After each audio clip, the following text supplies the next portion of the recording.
Yeah. It's a great pleasure to be here to speak and address all of us. So I'll just be starting my talk with a quick story. Kauna is my cousin, and she lives in my hometown in northern Nigeria. At the age of 17, she got pregnant. And as a result of this, she had to drop out of school and immediately got married. Moturayo, my secondary school classmate, at the age of 18, got pregnant. And amidst great difficulty, she struggled, experiencing shame, embarrassment, disgrace from society, friends, parents, fellow students, teachers. She struggled to complete her senior secondary school certificate examinations amidst tears and regrets. If Kauna, my cousin, and Moturayo, my secondary school classmate, had access to comprehensive sexuality education, they would have been empowered with the right information to make informed decisions about their sexual and reproductive health. Today, from the previous speakers, the term comprehensive sexuality education has been re-echoing. But what exactly is comprehensive sexuality education? It's a lifelong process of acquiring information, forming attitudes, beliefs, values about your psychological, your biological, your sociocultural, behaviors and aspects with regards to human sexuality. So comprehensive sexuality education goes beyond just your sexual health. It looks at your sexual behavior. It looks at your sexual orientation. These are all components of comprehensive sexuality education. It covers a wide spectrum of different subjects and different topics. It enables adolescents and young people understand their rights, understand the term gender equality, understand what contraceptives are, understand abstinence, get information on how they can prevent themselves from sexually transmitted infections, HIV and AIDS, and unplanned pregnancies. So comprehensive sexuality education is not, as mostly believed, teaching young people how to have sex, instilling in the minds of children, sexual thoughts. That is not what comprehensive sexuality education is. Research and studies have shown that there are numerous benefits for comprehensive sexuality education. It allows adolescents and young people delay sexual intercourse until when they are ready. It enables them prevent unplanned pregnancies. It enables them prevent themselves from getting sexually transmitted infections.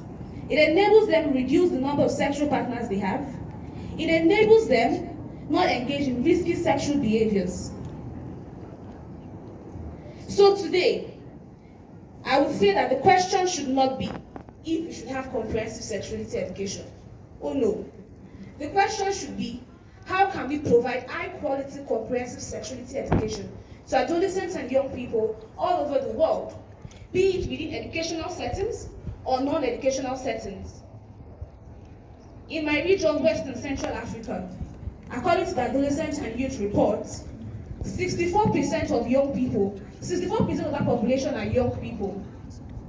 And if this population are educated, if they are empowered, we will be able to harness the demographic dividends. But until we promote comprehensive sexuality education for this population, achieving demographic dividend is a far cry from being a reality. Why should we promote comprehensive sexuality education? We owe it to the 13-year-old Elizabeth Ochaya in Nigeria, who died as a result of experiencing serial rape from both father and son. We owe it to the 14-year-old Kenyan schoolgirl who took her own life as a result of period shaming.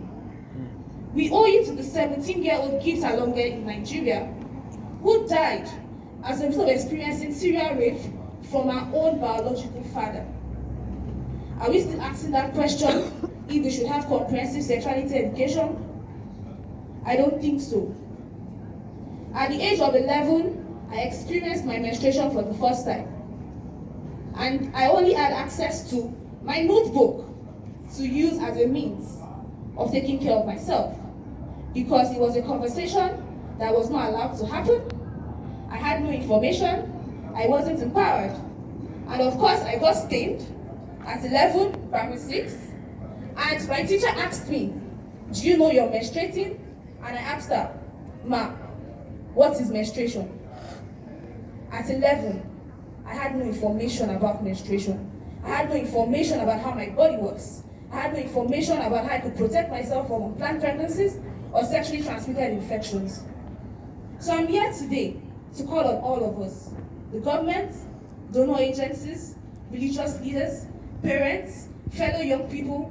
We all have a role to play to ensure that comprehensive sexuality education is integrated into the school curriculum at all country levels, to ensure that teachers are empowered, their capacity is built to provide high-quality comprehensive sexuality education to adolescents and young people, to ensure that sexual reproductive health and rights is a major component of the universal health coverage. And it is extremely important for us to ensure that adolescents and young people anywhere in the world, be it urban communities, be it rural communities, have access to comprehensive sexuality education. In Nigeria, we've been able to break the shackles by successfully integrating comprehensive sexuality education into the school curriculum as family life and HIV education. So today, I call on all of us to become strong advocates of comprehensive sexuality education wherever we find ourselves. My name is Elizabeth Talatu Williams, and I'm a badass sexual reproductive health advocate. That was badass indeed. Camila, your turn. Good morning.